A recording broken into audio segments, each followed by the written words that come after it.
आता उद्धव ठाकरे यांनी देखील प्रतिक्रिया दिली आहे। पुणे जमीन प्रकरणात उद्धव ठाकरे यांनी भाजपवर निशाणा साधलाय।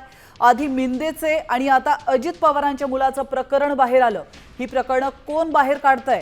भाजप कुबडींना बदनाम करून 2029 साली फेकून देतील असा हल्लाबोल उद्धव ठाकरे यांनी केलाय।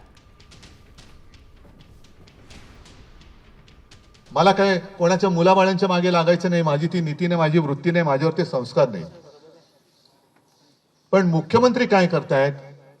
एक एक प्रकरणं ही येत आहेत कशी बाहेर? कोण सोडते बाहेर? आधी मिंदे गटाच्या मंत्र्यांची प्रकरणं आली, आता अजित पवारांच्या मुलाचं प्रकरण आलं। कारण आताची परिस्थिती अशी आहे, अमित शहा जे येऊन गेले त्यांनी काय सांगितलं की आता 29 साली कुबड्यांशिवाय भाजपा सत्तेत आला पाहिजे। मग आता तर कुबड्या पाहिजेत, मग कुबडी आता फेकण्याची ताकद हिंमत देवेंद्र फडणवीसांमध्ये आहे का?